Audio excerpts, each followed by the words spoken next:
eu, sua glória rejeitou.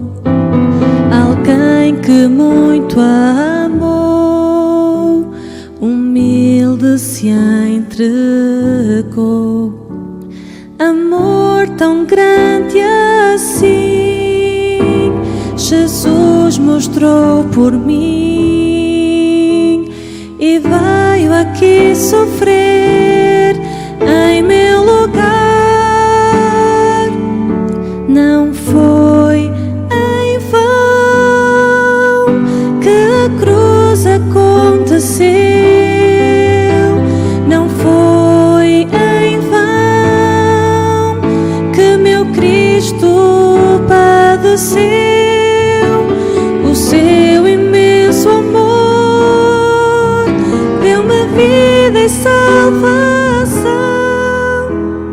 por isso lhe entreguei meu coração.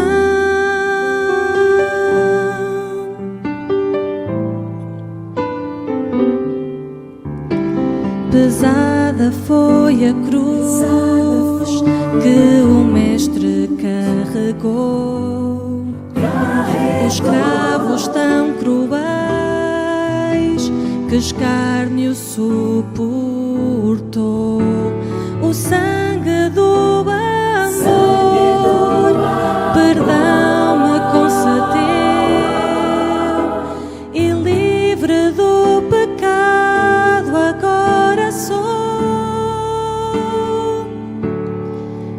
Não foi em vão que a cruz aconteceu, não foi em vão que meu Cristo padeceu. O seu imenso amor deu-me vida e salvação, por isso lhe entreguei meu coração. Não foi em vão que a cruz aconteceu, não foi em vão que meu Cristo padeceu. O seu imenso amor deu-me vida e salvação,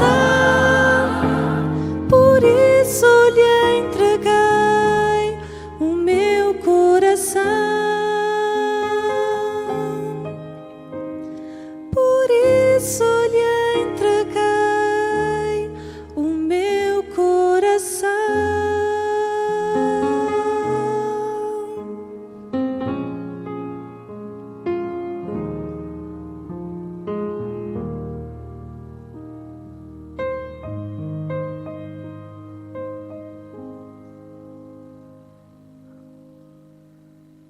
O tema, que amor é esse? E eu desejo que os irmãos saiam da igreja hoje tendo uma forte convicção e certeza de que amor é esse que Cristo demonstrou por nós.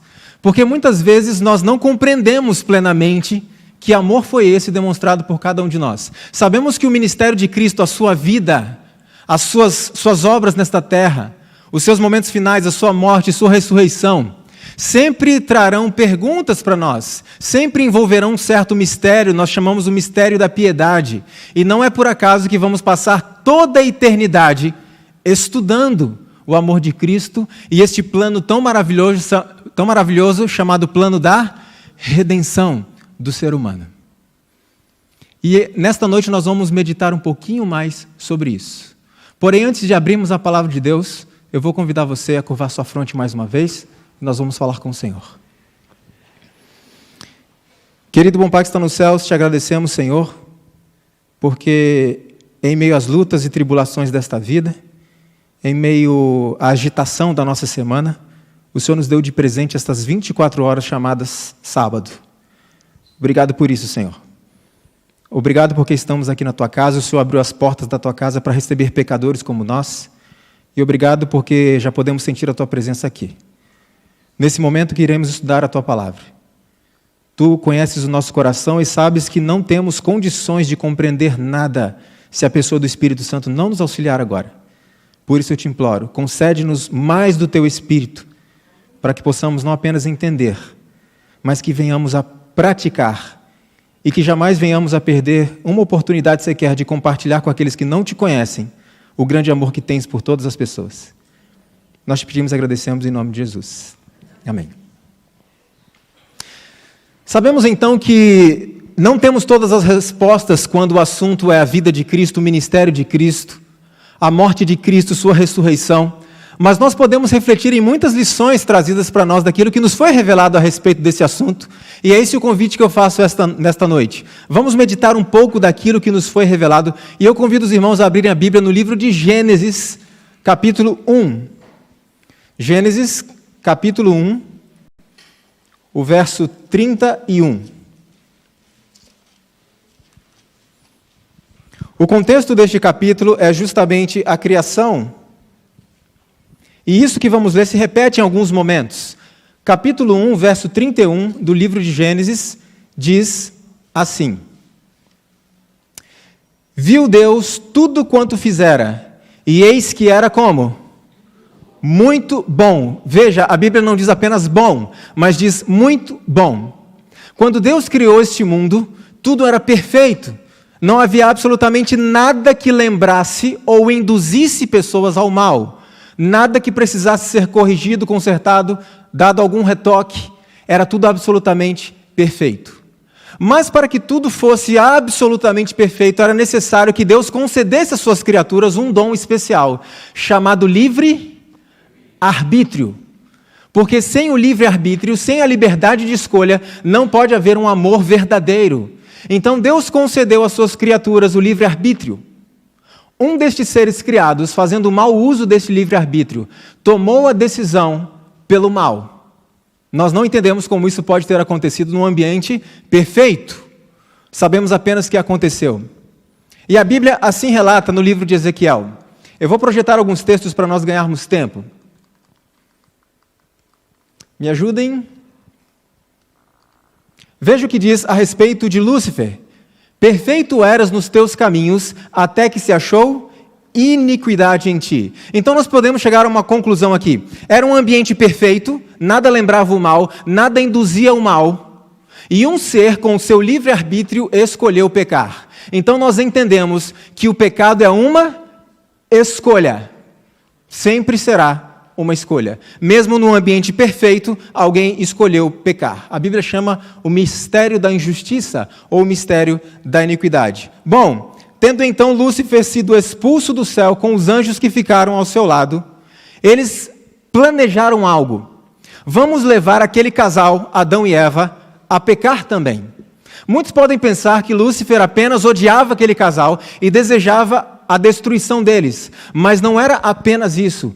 Ele tinha um plano. Veja qual era o seu plano.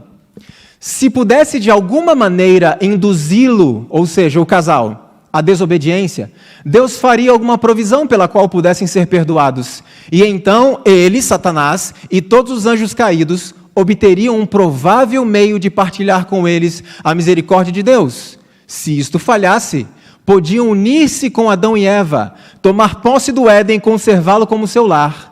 E se pudessem ter acesso à árvore da vida no meio do jardim, pensavam, nem mesmo o próprio Deus poderia expulsá-los. Então qual era o plano de Satanás? Vamos levar Adão e Eva a pecar. Se Deus providenciar um meio para resgatá-los, nós vamos usufruir disso também. Mas se Deus não providenciar um meio para resgatá-los, nós vamos nos unir a eles, vamos tomar conta do jardim do Éden, e se tivermos acesso à árvore da vida, Satanás pensava, nem o próprio Deus poderá nos expulsar daqui. Ele tinha um plano, porém, algo aconteceu. Satanás foi pego de surpresa. Ele não esperava pelo plano de Deus para a salvação do ser humano. Agora veja que interessante. Essa decisão de Satanás de levar Adão e Eva ao pecado não foi tomada de uma forma simples. Foi com luta da parte dele. Veja o que diz aqui. Satanás estremeceu. Diante do quê? ao pensar em submergir o santo e feliz par na miséria e remorso que ele próprio sofria. Parecia estar num estado de indecisão, a um tempo firme e determinado, em seguida hesitando e vacilando. Satanás estava vivendo uma situação de tamanha miséria e remorso, que ele pensou: não tenho certeza se eu desejo isso para esse casal tão feliz. Mas infelizmente ele tomou a sua decisão, tentou Adão e Eva, conseguiu o que ele queria, levar Adão e Eva ao pecado. E, irmãos, quando nós estudamos essa história, nós podemos muitas vezes pensar assim: Adão e Eva tinham conhecimento do pecado? Sabiam que era o pecado? Sabiam quais eram as consequências do pecado? Não, nem mesmo os anjos celestiais.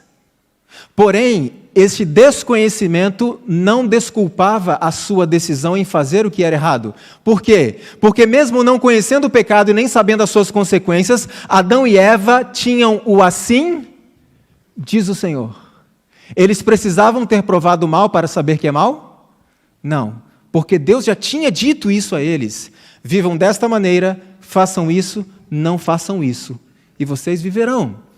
Então eles não precisavam ter passado por isso. Infelizmente, o santo casal caiu em pecado.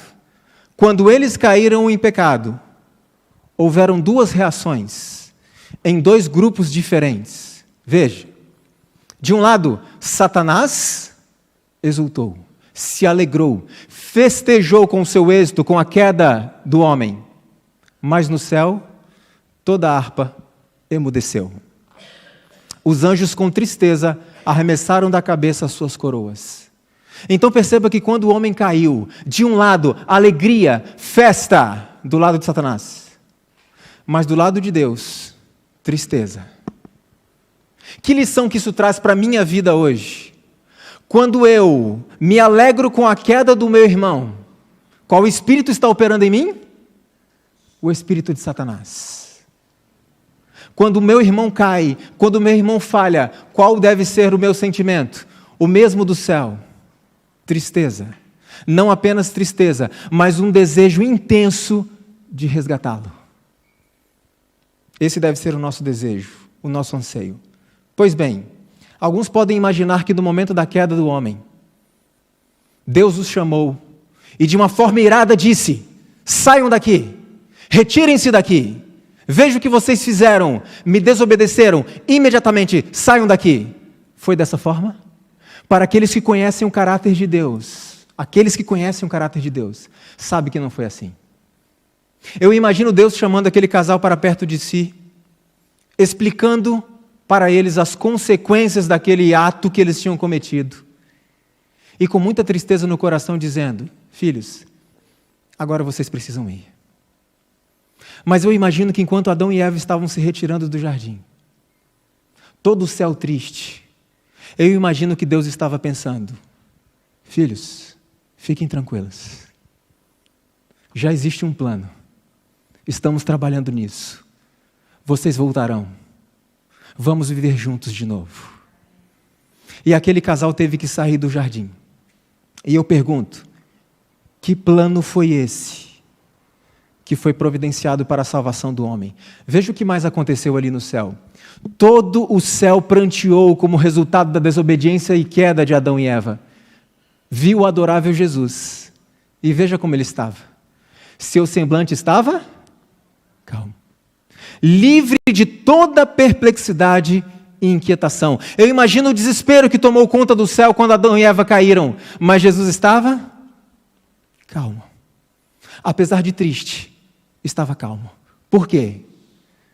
Porque ele tinha um plano. Porque ele não foi pego de surpresa. Ele, Deus Pai, o Espírito Santo, já sabiam exatamente o que tinham que fazer. Por isso Cristo estava tranquilo, apesar de triste. Então Cristo, por 3 vezes, se retirou para uma conversa íntima com Deus. Na terceira vez, quando saiu da presença de Deus, ele chamou para junto de si os seus anjos e então expôs aos anjos o plano. Os anjos se alegraram naquele momento? Não. Por que não se alegraram? Porque eles sabiam pelo que o seu comandante, Cristo Jesus, teria que passar. E muitos pensam que o grande sofrimento de Cristo foi físico. E não foi. Esta foi apenas uma pequena parte do seu sofrimento. Cristo então expôs aos anjos o que ele teria que passar. Veja, a princípio os anjos não puderam regozijar-se. Por quê? Jesus lhes disse que ficaria entre a ira de seu Pai e o homem culpado. De um lado, um Deus santo profundamente ofendido. De outro lado, um ser humano pecador tendo ofendido profundamente a Deus. E entre eles quem estaria? Cristo Jesus. E a ira de Deus que deveria cair sobre o pecador? Não, sobre o pecado. Cairia sobre quem? Sobre Jesus. Os anjos não puderam se alegrar a princípio, mas algo aconteceu. Eles precisaram de um consolo. E eu pergunto, quem foi que consolou e animou os anjos? Veja, Jesus consolou e animou os anjos. Isso é extraordinário para mim, pense. Cristo estava dando a sua vida por nós. Os anjos se entristeceram porque o seu comandante teria que passar por momentos muito difíceis. E eles foram animados, eles foram consolados pelo próprio Jesus. Então eles puderam se alegrar por um detalhe, porque o sofrimento pelo qual Cristo deveria passar representaria a salvação de quem? Minha, sua. Então os anjos puderam se alegrar com esta possibilidade de ter-nos novamente em sua companhia. Agora eu pergunto, essa decisão que Deus tomou foi tomada facilmente? Veja, pensais que o Pai entregou seu muito amado Filho sem esforço?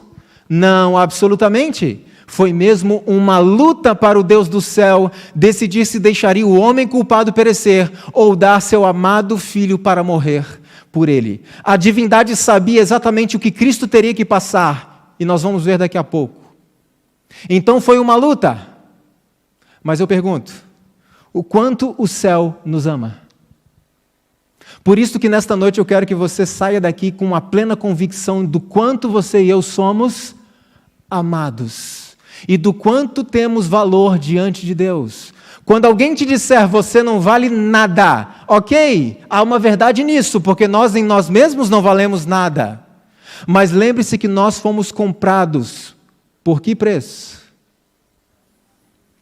Um preço infinito.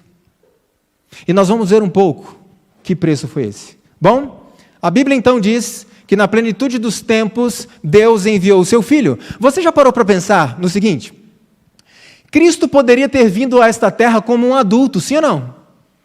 Feito o seu trabalho, a sua obra, o seu ministério, cumprido o seu ministério, depois voltado aos céus. Por que Cristo veio a este mundo como um bebezinho?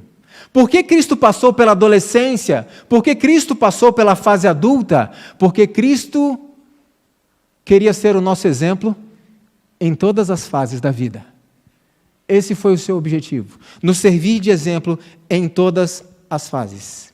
E diante disso aqui, depois de uma vida perfeita, onde Cristo só fez o bem, de que forma ele morreu? De uma forma cruel, humilhante, e ele foi levado à morte pelo seu próprio povo. Agora eu pergunto o seguinte, e esse é o centro da mensagem de hoje. Que tipo de sofrimento Cristo passou? Algumas pessoas imaginam assim, e conseguimos compreender por quê. Quando se fala sobre os momentos finais da vida de Cristo, quando isso é transmitido por meio de filmes, por meio de novelas, de peças teatrais, onde é colocado toda a ênfase, todo o foco? Nos sofrimentos físicos. Cravos nas mãos, coroa de espinhos, açoites, zombarias. Este é o foco que é colocado. E nós precisamos entender uma coisa. O sofrimento pelo qual Cristo passou por amor a mim e a você foi muito maior do que isso. Veja o que o irmão White comenta a respeito desse assunto.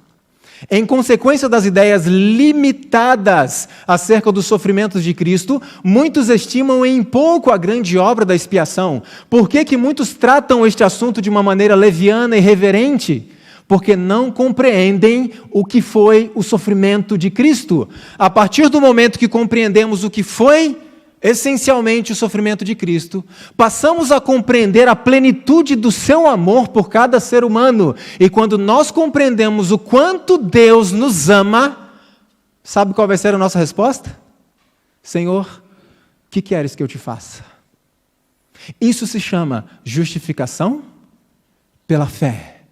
Não obedecemos para ser salvos. Obedecemos porque nós fomos salvos. Porque nós o amamos. Porque nós somos gratos por isto que Ele fez por nós. Veja isso daqui. Cristo morreu na cruz, morte por demais cruel. Sabemos disso. Todavia, outros, por amor dele, sofreram de que forma? Igualmente. No tocante à tortura física, obviamente. O sofrimento físico, porém, não foi senão pequena parte da agonia do amado Filho de Deus. Pequena parte. Ora, qual então foi a razão da agonia de Cristo? Por que Cristo suou gotas de sangue? Por que uma angústia tão profunda? Será que ele estava com medo dos açoites? Será que era o temor da morte que o fez suar gotas de sangue? Não. Veja. Ao aproximarem-se do jardim do Getsêmani, depois da ceia, os discípulos notaram a mudança que se operara em seu mestre. Seu corpo cambaleava como se estivesse prestes a cair. Cada passo que dava agora fazia-o com extremo esforço. Gemia alto, como sob a opressão de terrível fardo. Por 2 vezes os companheiros o sustiveram, do contrário teria tombado por terra. Ao fim da Santa Ceia, os discípulos e Cristo caminharam para o Getsêmani. E enquanto se dirigiam para o Getsêmani, Cristo começou a sofrer uma angústia muito forte, tão profunda, que se os discípulos não tivessem sustentado, segurado em algumas circunstâncias, ele teria caído por terra. E a pergunta que eu faço é, por que essa angústia tão profunda? Cristo estava com medo da cruz? Cristo estava com medo da morte? Estava com medo dos açoites, dos espinhos, do derramamento de sangue? E é isso que nós precisamos entender. Abra sua Bíblia comigo em Isaías capítulo 63. E nós vamos começar a entender o que aconteceu com Cristo. Isaías capítulo 63, verso 3. Profeta Isaías, capítulo 63, o verso 3. Vamos ler a primeira parte do verso. Isaías 63, verso 3. A primeira parte diz assim: o lagar eu o pisei, de que forma? Sozinho. E dos povos, quantos homens se achavam comigo? Nenhum. Nós podemos ler esse texto de uma maneira superficial e chegar à seguinte conclusão: bom, ok, todos o abandonaram, Cristo passou por tudo aquilo sozinho, os discípulos fugiram. Mas eu imagino, bom, quando todos nos abandonam, podemos ainda contar com quem? Com Deus. Então todos abandonaram a Cristo, mas ele ainda podia contar, ele ainda podia sentir a presença de Deus, certo? Certo? Errado. Quando a Bíblia diz, é o próprio Cristo dizendo, eu pisei o lagar sozinho. Não havia comigo ninguém. Irmãos, isso é profundo demais para nós. É forte demais para nós. Veja o que aconteceu ali. Vamos ler alguns textos. Ninguém podia avaliar a carga que sobre ele repousava. Sozinho devia trilhar a vereda. Sozinho carregaria o fardo. Por que sozinho? Ainda estão no livro de Isaías, capítulo 59. Vamos entender isso aqui. Isaías no capítulo 59, um texto muito conhecido, o verso 2. Isaías 59, verso 2. Olha o que diz ali. Mas as vossas iniquidades fazem o quê? Separação entre vós e o vosso Deus. Espera aí. Os nossos pecados fazem separação entre nós e Deus. E o que Cristo tinha a ver com isso? Quantos pecados Cristo cometeu? Nenhum. Mas tem um detalhe importante aqui. Volte algumas páginas para o capítulo 53 de Isaías. 53, no verso 5. Olha que informação importantíssima para nós. Veja, os nossos pecados nos separam de Deus. Mas Cristo não tinha pecado.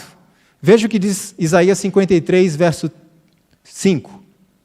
Mas ele foi traspassado, por quê? Pelas nossas transgressões. E ele foi moído pelas nossas iniquidades. O castigo que nos traz a paz estava sobre ele, e pelas suas pisaduras nós fomos sarados. Então eu pergunto, o pecado causa separação entre nós e Deus, certo? Cristo assumiu sobre si quantos pecados? Quantos? Todos. Então eu pergunto, quão grande foi a separação entre ele e o Pai? Não há como compreender isso. Por isso a Bíblia diz, Cristo pisaria o lagar, passaria por essa circunstância completamente sozinho. Para quê? Aliás, a pergunta não é para quê, a pergunta é, para quem? Por quem ele passaria por isso? Veja mais uma informação importante. Durante sua vida na terra, Cristo andara à luz da presença de Deus. Agora, porém, parecia excluído da luz mantenedora da presença de Deus. Tão terrível lhe parece o pecado, tão grande o peso da culpa que deve levar sobre si, que é tentado a temer que ele o separe para sempre do amor do Pai. Por que isso? Veja, porque Deus retirara a certeza que até então concedera a seu amado Filho de sua aprovação e aceitação. Irmãos, isso é tão impressionante para mim, porque Deus retirou de Cristo a certeza da sua aceitação. Deus, entre aspas, abandonou a Cristo para passar por aquilo sozinho. E Cristo se sentiu completamente abandonado. Sentiu, lembre-se dessa palavra, sentimento e fé são coisas completamente diferentes. Cristo se sentiu sozinho, mas ele foi em frente. Por quê? Por quem? E tem mais. Diante dessa experiência tão dolorosa para ele, veja o que aconteceu. Mateus capítulo 26, verso 38. Diante dessa angústia indescritível, Cristo fez um apelo aos seus discípulos. Mateus capítulo 26, verso 38. Evangelho de Mateus, capítulo 26, o verso 38.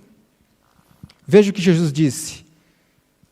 Então lhes disse aos discípulos, a minha alma está profundamente triste até a morte. E ele então faz um pedido aos seus discípulos, fiquem aqui e vigiem comigo. Cristo estava dizendo basicamente o seguinte aos seus discípulos, eu estou precisando de apoio. Eu estou precisando de ânimo. Eu estou precisando de uma companhia. Porque eu estou me sentindo completamente sozinho. Irmãos, se os discípulos tivessem percebido isso, se os discípulos tivessem compreendido isso, jamais teriam adormecido naquele momento em que o mestre mais precisava de companhia.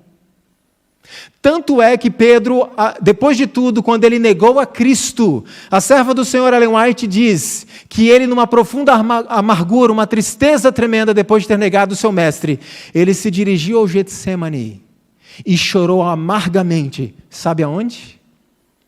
No mesmo lugar onde Cristo suara gotas de sangue. Se os discípulos tivessem compreendido o que Cristo estava passando, jamais o deixariam sozinho. Mas deixaram. Então Cristo começou a sentir uma angústia indescritível. Jesus começou a sentir o que significa separar-se do Pai. A culpa do pecado era tão terrível que foi tentado a pensar que Deus não mais o amava. Não era do sofrimento físico que o Filho de Deus recuava. A glória de seu Pai, sua mantenedora presença, haviam-no abandonado. Até mesmo dúvidas assaltaram o agonizante Filho de Deus. Foi tentado a temer que o pecado fosse tão ofensivo aos olhos de seu Pai, que ele não se pudesse reconciliar com o Filho. Cristo foi tentado a temer que aquela separação de Deus, por ele estar assumindo sobre si tantos pecados, ele foi tentado a temer que aquela separação fosse para sempre. Irmãos, isso é muito impressionante para mim, porque mesmo assim, ele fez. Mesmo assim, ele foi em frente. E eu pergunto novamente, por quê? Por quem? Mesmo assim, ele foi em frente. Veja o que mais é relatado. O Salvador não podia enxergar para além dos portais do sepulcro. A esperança não lhe apresentava sua saída da sepultura como vencedor, nem lhe falava da aceitação do sacrifício por parte do Pai. Temia que o pecado fosse tão ofensivo a Deus que sua separação houvesse de ser eterna. Irmãos, Cristo estava passando por uma circunstância que ele nunca vivera em toda a sua vida. Pela primeira vez, ele estava separado de Deus. E nesse momento ele foi tentado a temer que não ressuscitaria mais, que a separação fosse para sempre, por causa da quantidade de pecados que ele assumiu sobre ele. E mesmo assim, ele fez. Foi o ocultar-se o semblante do Pai, um senso de que seu próprio amado Pai o haviam abandonado, que lhe trouxe desespero. Não tinha um único raio de luz a aclarar-lhe o futuro. Veja esse texto que forte. Pudessem os homens perceber o espanto dos anjos celestes ao contemplarem com mudo pesar o Pai retirando de seu amado Filho os raios de luz, amor e glória, então compreenderiam melhor quão ofensivo é o pecado à vista de Deus.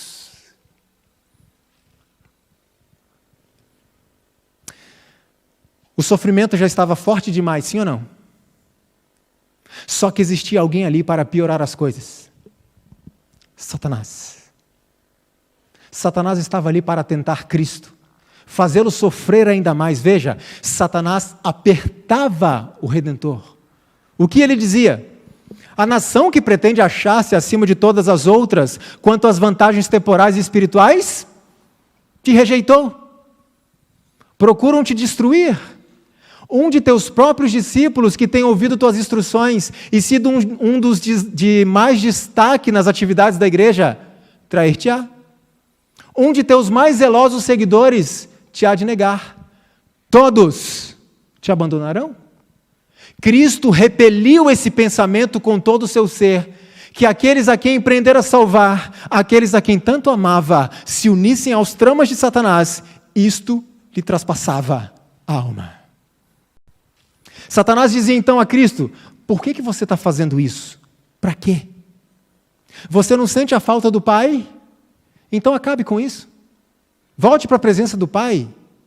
Ou melhor, você e eu, dizia Satanás, agora estamos no mesmo nível, no mesmo patamar. Eu, o originador do pecado, e você assumiu todos eles. Deus não o aceitará, nunca mais. Irmãos, mesmo assim, Cristo fez. Por quê? Por quem? Mesmo assim ele foi em frente. Veja, estava lutando com o poder de Satanás que declarava que o Pai estava rejeitando o Filho e que este não estava mais do que ele próprio no favor de Deus. Você agora consegue ter uma pequena noção do que foi a angústia de Cristo?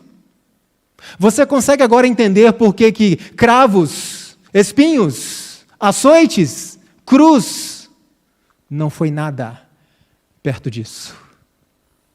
O sentir-se completamente abandonado. Isso é forte demais para mim. E aí eu faço a pergunta que é o título dessa mensagem.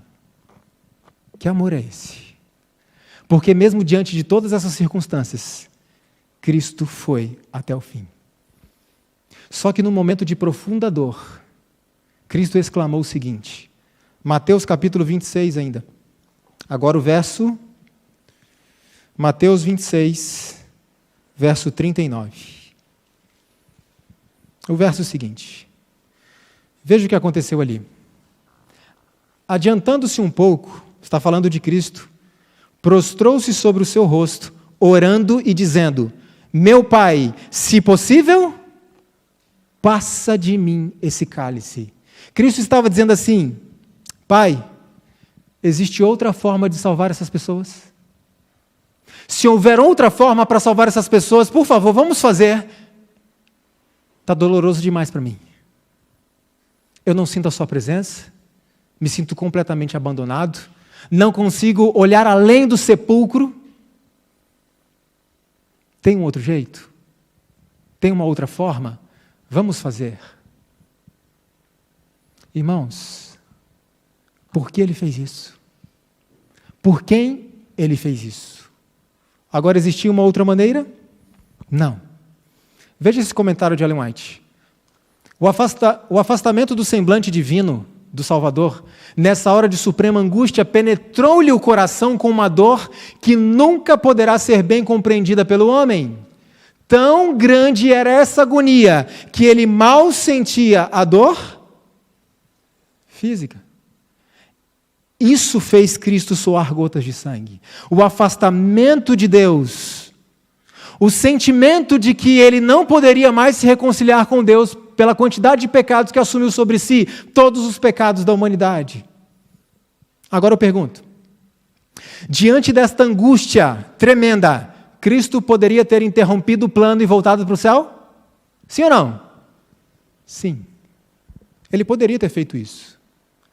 Agora eu pergunto, se ele tivesse feito isso, desistido do plano e voltado para o céu, teria sido injusto? Sim ou não? Haveria injustiça nesse ato? Não. A palavra de Deus é clara. A alma que pecar, essa morrerá. O salário do pecado é a morte.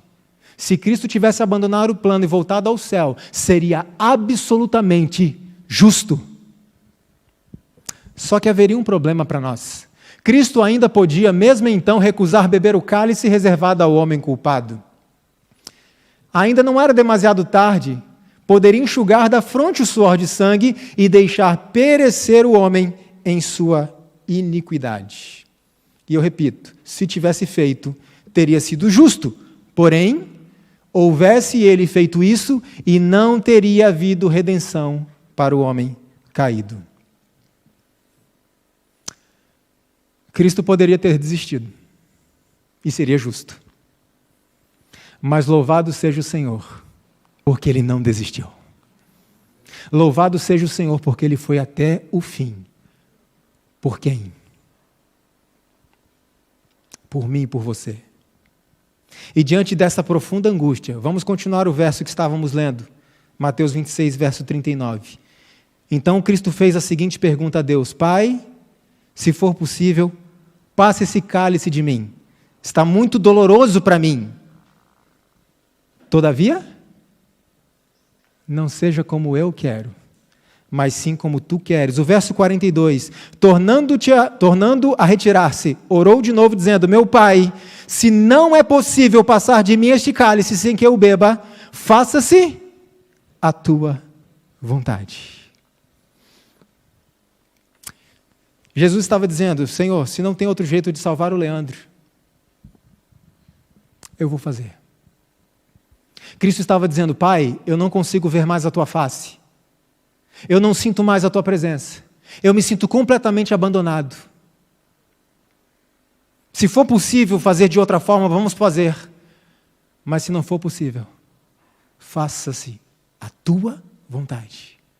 Irmãos, aqui nós temos um conceito básico daquilo que vamos tratar amanhã pela manhã: adoração. Adoração é submissão a Deus, mesmo que a nossa vontade seja outra. E Cristo disse: eu vou até o fim. Cristo, ele estava com algumas incertezas. Mas ele tinha duas convicções plenas. Primeiro, ele salvaria o ser humano. Isso ele tinha convicção, que o seu sacrifício salvaria o ser humano. E a segunda convicção que ele tinha: estou fazendo a vontade de Deus. E Cristo se dispôs a fazer a vontade de Deus, salvar o ser humano, mesmo em prejuízo próprio. Isso é muito forte para mim. E enquanto eu preparava esse estudo, por vários momentos eu tive que parar, porque isso é muito forte para mim. Veja esse texto aqui. Alguns julgam que Cristo tinha a demonstração do amor de seu Pai e de sua aceitação, que as portas do sepulcro se achavam iluminadas diante dele por vívida esperança, e que ele tinha a constante demonstração de sua futura glória. Eis um grande engano. Irmãos, o que mais mexe comigo nisso aqui é o seguinte: se Deus tivesse se manifestado a Cristo e dito o seguinte a ele: filho, a separação vai ser eterna sim, ele teria feito? Se Deus tivesse se voltado para Cristo naquele momento e dissesse assim: filho, é pecado demais que você assumiu, não dá mais. O ser humano poderá ser salvo, mas você não vai ressuscitar mais. Ele teria feito? Você consegue entender o amor, sim ou não? Cristo teria abrido mão de tudo, até da sua própria eternidade, se fosse para salvar a quem?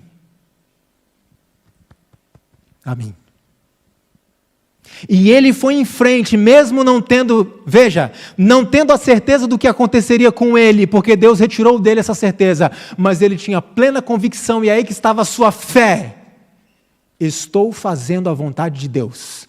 Ponto final. Mas isso pode acarretar um grande prejuízo para você. Não importa, eu estou fazendo a vontade de Deus. E se for para acarretar um prejuízo muito grande para mim, que assim seja. Mas eu vou salvar essas pessoas. E eu repito a pergunta que é o título dessa mensagem: que amor é esse? Que amor é esse? Agora veja como é importante isso daqui. Lembre-se o que eu falei anteriormente. Fé e sentimento são duas coisas completamente diferentes. Você pode estar sentindo algo, as circunstâncias não são favoráveis, mas você tem fé que está fazendo a vontade de Deus. Eu me recordo dos companheiros de Daniel. Os companheiros de Daniel, diante da estátua, ou melhor, diante da fornalha, eles tinham certeza que seriam libertos? Tinham essa certeza? Não. A Bíblia diz, eles disseram ao rei: rei, nós nem precisamos responder sobre isso. Nós temos um Deus que pode nos salvar. Porém, se ele não nos salvar, fica sabendo, não vamos adorar a sua estátua. Ou seja, os companheiros de Daniel, o sentimento deles, qual você acha que era diante daquela fogueira acesa? Vamos morrer. É evidente que nós vamos morrer. Tudo leva a crer que vamos morrer. Mas quer saber? Morrendo ou não, Deus livrando ou não, vamos até o fim fazendo a vontade de Deus. Cristo não sabia naquele momento o que aconteceria com ele. Não tinha essa certeza plena porque Deus se separara dele e Deus era a sua certeza. Mas ele tinha uma convicção: estou fazendo a vontade de Deus e eu vou salvar a humanidade. E ele foi até o fim. Irmãos, não é à toa que a irmã White diz que nós deveríamos gastar pelo menos 1 hora por dia meditando na vida de Cristo, em especial nos momentos finais da sua vida. Eu repito, isso aqui é forte demais para mim. É forte demais para mim. E Cristo foi em frente. Agora eu pergunto, Deus abandonou a Cristo? 3 vezes recuou sua humanidade do último supremo sacrifício. Surge, porém, então, a história da raça humana diante do Redentor do mundo. A história de quem? De quem? Vamos trazer para mais perto de nós a história de quem? A minha. Surge diante de Cristo a história do Leandro. E veja o que acontece então. vê que o Leandro, se for deixado, terá que perecer. Contempla-lhe a sorte iminente e se decide: salvarei o homem, custe o que custar da minha parte. Irmãos, isso é impressionante demais. Cristo disse: eu vou salvar o homem, custe o que custar da minha parte. Não se desviará de sua missão, tornar-se-á a propiciação de uma raça que foi forçada a pecar. É isso que está dizendo? E isso torna o sacrifício de Cristo ainda mais espantoso, ainda mais impressionante e admirável para nós. Por quê? A Bíblia diz que que Deus mostra o seu amor por nós, tendo Cristo morrido por nós quando? Quando nós ainda éramos pecadores. Ou seja, Cristo disse: eu vou fazer o que for preciso, custe o que custar da minha parte, para salvar essas pessoas. Que pessoas? Pessoas que escolheram o mal. Que amor é esse? Que amor é esse? E ele foi até o fim, mesmo com prejuízo próprio. Num determinado momento, então, porque ele não estava abandonado por Deus, porque Deus sofria com o seu filho. Lembre-se que na cruz, Cristo disse a seguinte frase: Deus meu, por que me desamparaste? Por que me abandonaste? Cristo se sentia completamente abandonado. Ele não podia perceber a presença de Deus ali. Mas Deus estava com ele, Deus estava sofrendo com ele, e num determinado momento Deus resolveu se aproximar mais da cruz. Mas para que Deus pudesse se aproximar da cruz, duas coisas não poderiam acontecer. Primeiro, Cristo não poderia senti-lo ali, porque ele tinha que passar por aquilo sozinho. Segundo, a presença de Deus fulminaria, destruiria todas aquelas pessoas. E o que Deus fez para se aproximar de Cristo? A Bíblia diz: desde a hora sexta houve trevas sobre toda a terra até a hora nona. Por que surgiram essas trevas sobre a cruz? Naquela densa treva ocultava-se a presença de Deus. Deus e seus santos anjos estavam ao pé da cruz. O Pai estava com o Filho. Sua presença, no entanto, não foi revelada. E naquela tremenda hora não devia Cristo ser confortado com a presença do Pai. Ele pisou sozinho o lagar. Então Deus trouxe aquela escuridão para que ele pudesse se aproximar de seu Filho sem ser percebido. Deus estava ali, mas Cristo não podia senti-lo. E nos momentos finais, sofrendo a mais indescritível angústia, pelo sentimento do abandono, Cristo então se apega pela fé àquilo que ele tinha. Olha que impressionante isso daqui, irmãos. Aparentemente abandonado por Deus, sofrer a Cristo as piores consequências da miséria humana. Durante aquelas horas pavorosas, apoiara-se às provas que anteriormente lhe haviam sido dadas quanto à aceitação de seu Pai. Lembram-se? No batismo, este é o meu filho amado. Na transfiguração, este é o meu filho amado. Então, naquele momento de profunda angústia e dor, sentindo-se completamente abandonado, Cristo então se apegou às evidências passadas da aceitação de Deus. Isso é fé. E o que aconteceu então? E à medida que em submissão se confiava a Deus, o sentimento da perda do favor do Pai se desvanecia. À medida que Cristo se apegava às evidências que Deus dera a ele no passado de sua aceitação, aquele sentimento de abandono ia se apartando dele.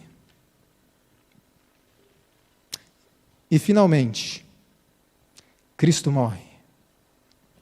E neste momento, ele faz aquilo que fez durante todo o seu ministério e toda a sua vida.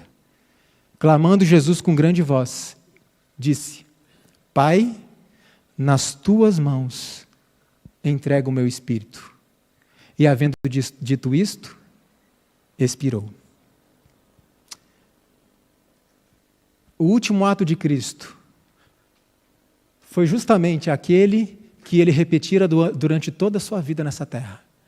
Cristo andou todos os dias na presença de Deus, entregando a sua vida nas mãos de Deus. E o seu último ato, antes da sua morte, foi: Pai, mais uma vez, eu entrego a minha vida nas tuas mãos.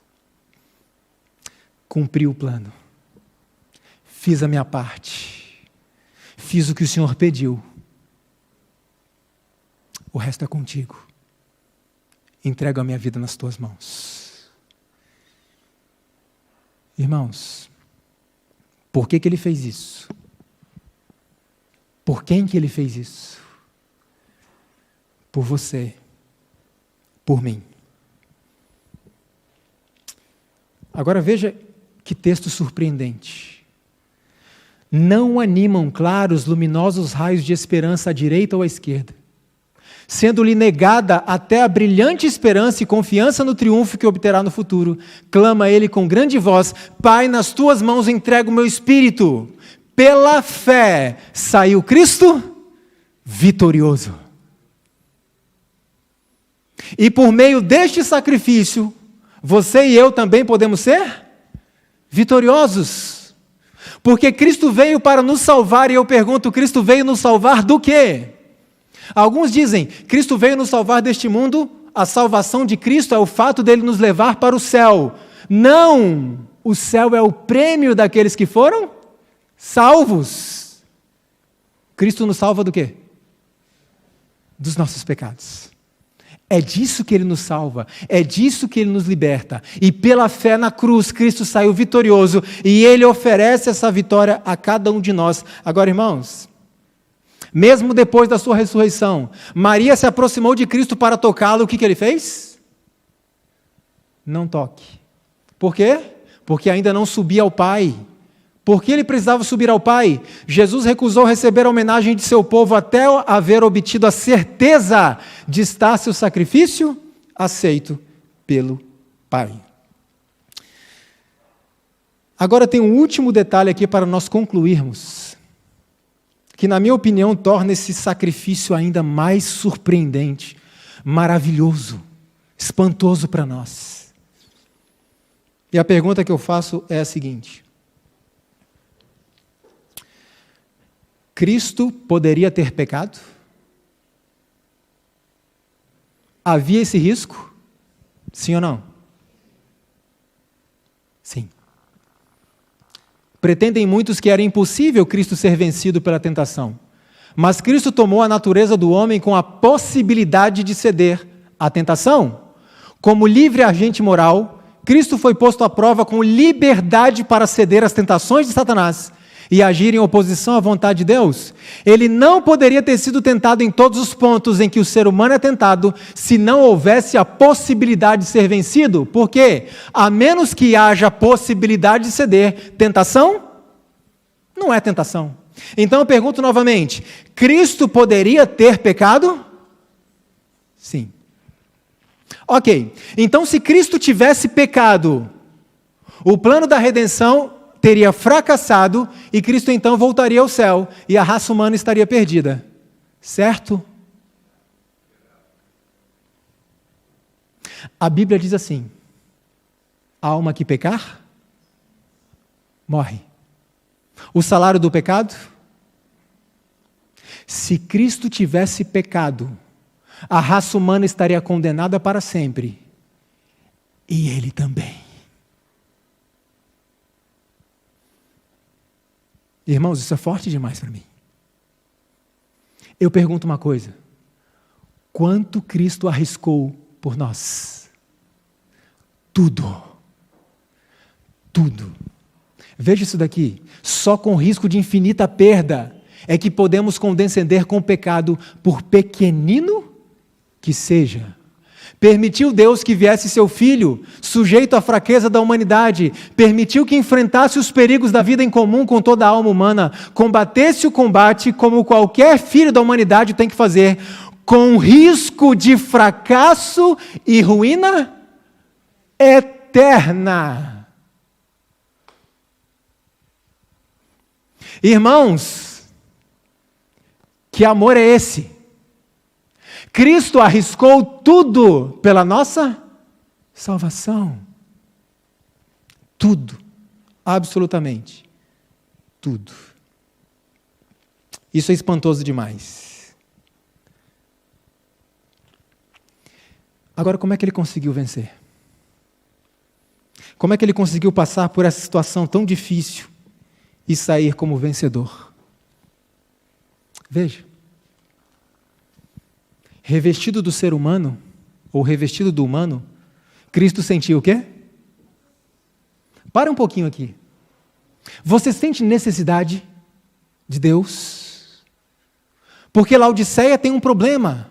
Laodiceia não sente necessidade. Rico estou abastado, não tenho falta de nada. Então a pergunta que eu quero que cada um reflita em si: eu sinto necessidade porque esse é o primeiro passo. Necessidade do quê? Necessidade da força vinda do Pai. Cristo tinha lugares especiais de oração.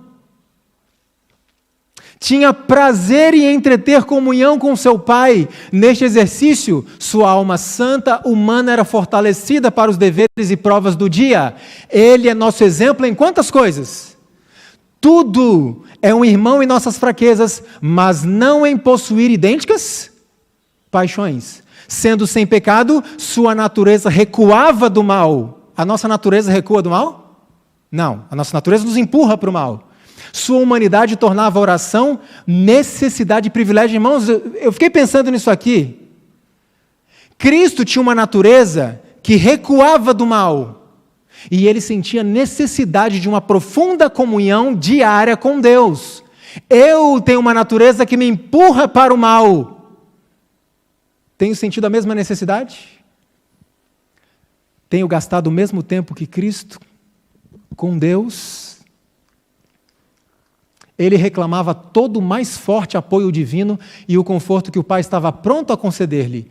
Cristo encontrou conforto, encontrou alegria, encontrou forças, encontrou poder. Aonde? Na comunhão com o Pai. Posso dizer uma coisa para vocês? Cristo não passava 5 minutos com Deus por dia. Ele não passava 5 minutinhos com Deus por dia.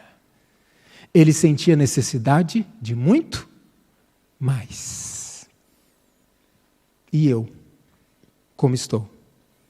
Agora então nós temos uma pequena noção do que foi o sacrifício de Cristo por nós. Diante disso, irmãos, ele se tornou alguém especial, mais ainda para nós. Todavia o Senhor agradou moê-lo. Quando a sua alma se puser por expiação do pecado, verá sua posteridade, prolongará os seus dias, e o bom prazer do Senhor prosperará na sua mão.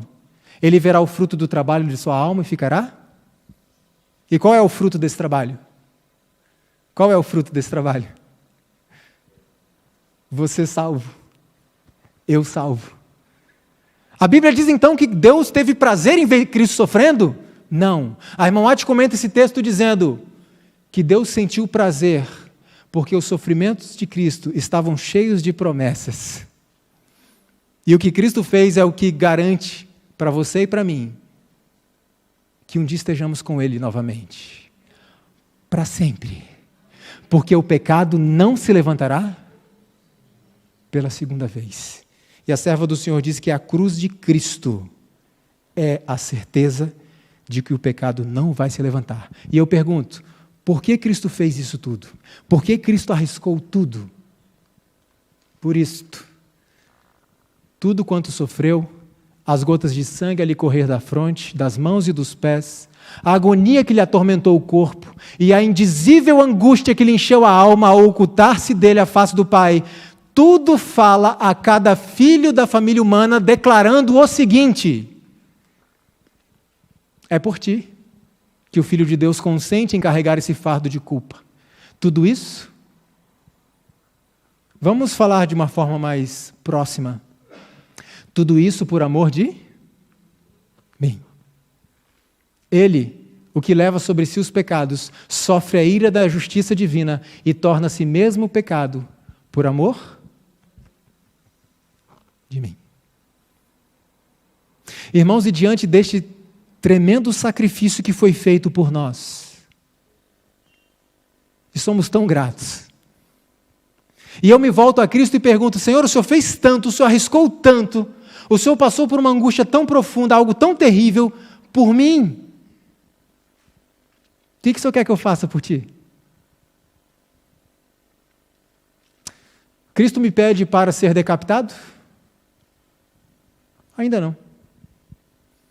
Cristo me pede para entrar num coliseu cheio de leões e ser devorado? Ainda não.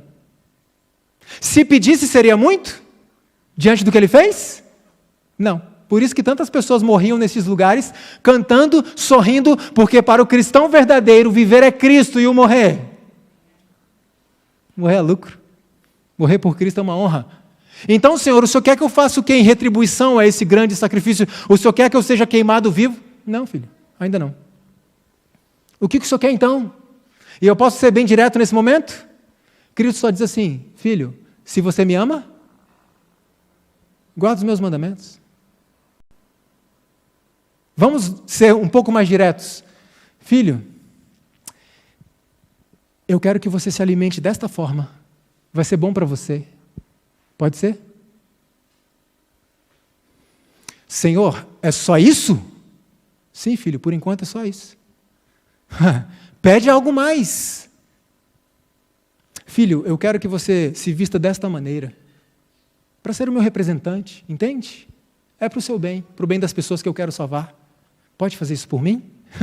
Senhor, diante do sacrifício que o Senhor fez por mim, é só isso? Vocês estão entendendo, irmãos? Como Cristo nos pede? Pouco. E muitas vezes, para mim, é extremamente difícil. É um tremendo sacrifício. Irmãos, sacrifício foi o que Ele fez. O que Ele nos pede é pequeno demais. Se Ele nos pedisse muito mais, ainda seria pequeno, porque este é o amor de Deus, que guardemos os seus mandamentos, e os seus mandamentos não são pesados. Pesado foi o que Ele fez. Pesado foi o que Ele passou por amor a nós. Os seus mandamentos não são pesados e ainda são para o nosso bem. Lembre-se disso, diante do que Ele fez por nós. Ele nos pede pouco. Os irmãos entendem agora por que guardamos a lei de Deus? Não guardamos para sermos salvos, porque a lei não nos salva. Nós guardamos a lei porque Ele pediu. E tudo isso que Ele fez, nós guardamos as suas leis em resposta de amor e gratidão. Pai, o que o Senhor quer que eu faça? E, irmãos, estamos num treinamento, porque o dia das decapitações, o dia das fogueiras, o dia dos leões está chegando. E eu pergunto, se eu não estou disposto a abandonar certas coisas por Cristo hoje, diante de tão grande sacrifício, eu pergunto, quando a minha vida for exigida, eu vou entregá-la? Não. Então o momento de preparo é quando? É agora. E os seus mandamentos não são pesados. Medite na vida de Cristo. Muitos que professam ser cristãos inflamam-se com empreendimentos mundanos e seu interesse é despertado por novos e excitantes divertimentos, ao passo que têm um coração frio e parecem gelados na causa de Deus. Eu posso chamar isso de ingratidão, sim ou não? Uma tremenda ingratidão pelo que Cristo fez por nós. Considerando aqui imenso custo foi comprada a nossa salvação, qual será a sorte daqueles que negligenciam uma tão grande salvação? Qual será o castigo dos que professam ser seguidores de Cristo e todavia deixam de curvar-se em humilde obediência às reivindicações de seu Redentor? Quando vemos a Jesus esforçando-se por salvar os perdidos, quando contemplamos no Getsêmani, e na cruz morrendo em agonia, quando vemos isto, não mais o próprio eu clama por atenções. Quando olhando a Jesus, envergonhamo-nos de nossa frieza, nossa letargia e nosso espírito interesseiro. Eu não sei como é aqui em Portugal, Mas no Brasil existem diversas igrejas de várias religiões diferentes que você imaginar, que estão na igreja em busca de bênçãos. E se não houver bênçãos, eu não vou à igreja. Qual deve ser a nossa motivação ao irmos à igreja? Cristo. Estarmos em sua casa. Essa é a nossa motivação. Se o coração foi renovado pelo Espírito, a vida dará testemunho desse fato. Uma árvore é conhecida pela sua raiz? A gente não vê a raiz. Uma árvore é conhecida pelos seus frutos. Se bem que não devamos absolutamente confiar em nós mesmos ou em nossas boas obras, nossa vida revelará se a graça de Deus está habitando em nós. Ver se há mudança no caráter, nos hábitos e nas atividades. Será claro e positivo a diferença, o contraste entre o que foram e o que são hoje. Almejarão trazer a imagem de Cristo, possuir seu Espírito, cumprir sua vontade e agradar-lhe em todas as coisas. Este é o centro. Não fazemos isso para sermos salvos, fazemos isso para agradar aquele que nos salvou, porque nós o amamos. Não se conformarão por mais tempo com as concupiscências anteriores. Aquilo que antes amavam, não amam mais, agora aborrecem. Os vãos costumes e modos do mundo são renunciados. Não há evidência de genuíno arrependimento, a menos que se opere a reforma. Se o nosso coração é renovado à semelhança de Deus, se o amor divino é implantado na alma, não será então praticado na vida a lei de Deus? A obediência é o verdadeiro sinal do quê? Do discipulado. Nós o amamos, porque Ele nos amou primeiro. E Ele fez tudo por nós e ainda está fazendo. E pede tão pouco. E nós queremos fazer a sua vontade, simplesmente para agradá-lo, porque nós o amamos. Irmãos, Cristo então se torna o nosso advogado, e nós podemos chegar diretamente ao Pai, sem intermediários, unicamente Cristo Jesus. Você e eu, pecadores como somos, podemos estar diante de Deus em oração, e Cristo nos garantiu esta oportunidade. Só que tem o último texto que eu vou ler para vocês. Algumas pessoas podem pensar assim: Cristo não me entende. Cristo não entende as minhas lutas, as minhas dificuldades. Eu posso te dizer com plena convicção, Cristo nos compreende muito melhor do que qualquer outra pessoa. E tem um detalhe final que eu preciso mostrar para vocês. Olha isso daqui. Ao tomar nossa natureza, o Salvador ligou-se à humanidade por um laço que, quando se partirá, nunca mais. Ele nos estará ligado por toda a eternidade. Deus deu seu Filho unigênito a fim de que se tornasse membro da família humana, retendo sua natureza humana por quanto tempo? Sabe o que quer dizer? Você acha que Cristo não compreende você? Cristo será para sempre um de nós. E não há ninguém neste universo que nos compreenda melhor do que Ele. Por isso você pode confiar. Pode confiar. E Cristo disse: os que têm saúde não precisam de médico, e sim os doentes. E aquele que vier a mim, de maneira nenhuma eu vou lançar fora. O meu convite é: se porventura há alguém aqui que está longe dos caminhos de Deus, alguém pode pensar, não estou, eu estou aqui na igreja. Não é disso que eu estou falando. Eu posso estar na igreja e longe dos caminhos de Deus, sim ou não? Então, se porventura há alguém aqui que está longe dos caminhos de Deus, eu tenho que te dizer uma coisa: não importa quão longe você foi, dá para voltar. Cristo disse: pode vir, não te lançarei fora. Cristo nos aceita como estamos, nos cobre com o seu manto de justiça e nos transforma em alguém diferente do que nós somos. E muito em breve, viveremos com Ele face a face, para toda a eternidade. Que amor é esse? Não merecemos, por isso se chama graça. A minha esposa vai cantar um hino. Enquanto ela canta, eu quero que você medite nessa pergunta: qual será a sua resposta? Lembre-se que Cristo ressuscitou e está à direita do Pai hoje e muito em breve virá. A pergunta que eu faço, medite, qual será a sua resposta? Que Deus nos abençoe. Amém.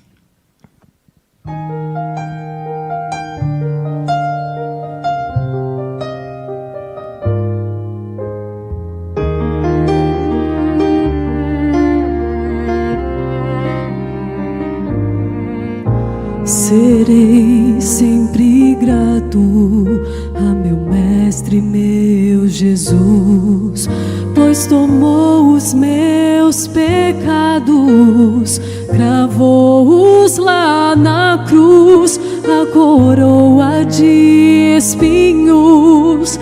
Quanta angústia, quanta dor, sacrifício tão imenso, sacrifício de amor. Quero ver meu Senhor e clama santo. Quero ver a quem seu sangue derramou. Quem seria assim capaz de dar sua vida em meu lugar? Prostrarei diante de seus pés para o adorar.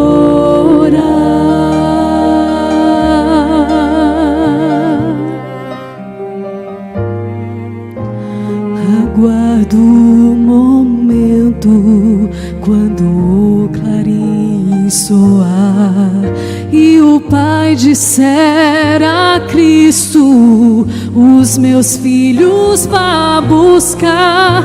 Traga aqueles que passaram pela dor da provação. Todo mal agora é findo, já raiou a redenção. Quero ver meu Senhor e clama santo. Quero ver a quem seu sangue derramou. Quem seria assim capaz de dar sua vida em meu lugar? Prostrarei diante de seus pés para o adorar. Já posso contemplar o capítulo final. Meu Cristo está voltando, com seus anjos vem aqui reinar. Quero ver meu Senhor e clama santo. Quero ver a quem seu sangue derramou.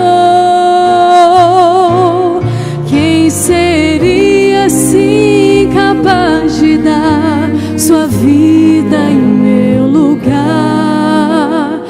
Prostrarei diante de seus pés. Prostrarei diante de seus pés. Prostrarei diante de seus pés para o adorar.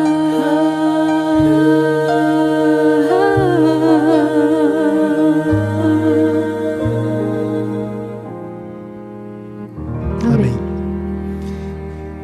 Vamos nos prostrar diante desses pés santos. Vamos falar com o Senhor de joelhos.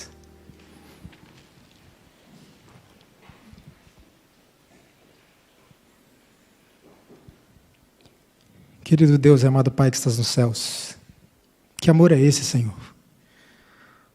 Nós tivemos um pequeno vislumbre nesta noite, mas não conseguimos compreender o tamanho desse amor que o Senhor tem por nós. Vamos passar a eternidade estudando isso, a gente só pode dizer obrigado. Não temos como pagar, não temos. Obrigado, Senhor, porque deste tudo por nós. Fizeste, continuas fazendo e ainda fará muito mais pela nossa salvação. Só podemos dizer obrigado. Por favor, tenha misericórdia de nós, Senhor. Temos negligenciado tão grandiosa salvação. Temos muitas vezes negligenciado o tempo que podemos passar contigo no nosso dia a dia. Tem misericórdia de nós e, por favor, eu te peço, desperta a tua igreja. Desperta-nos para a obra que o Senhor nos confiou, para que possamos concluí-la e irmos embora deste mundo que já não suportamos mais. Muito obrigado, Senhor, por este tão grande sacrifício que Cristo fez. Obrigado, Senhor, porque Cristo não desistiu de nós. Obrigado porque Ele foi até o fim. Obrigado porque Ele ressuscitou. E muito em breve voltará para nos buscar. Por isso eu te peço, Senhor, enche o nosso coração com o poder do Teu Santo Espírito. Se há alguém aqui desanimado na fé, por favor, levante esta pessoa. Concede-nos um novo ânimo para continuarmos esta caminhada. Sabemos que é difícil, o Senhor sabe melhor do que nós, o Senhor passou por este caminho antes de nós, mas sabemos que há poder à disposição para que possamos vencer, como Jesus venceu. Não permita que nenhum de nós aqui venha desistir agora. E naquela gloriosa manhã do retorno de Jesus, Senhor, que todos aqui estejam presentes, de braços abertos, para receber o Salvador. Muito obrigado por mais uma chance. Leva-nos para casa com a Tua paz, traga-nos amanhã pela manhã para continuarmos rendendo louvor e adoração ao Teu santo nome. E derrama, por favor, o Teu Espírito Santo sobre a igreja de Espinho. Te peço e agradeço em nome de Jesus. Amém.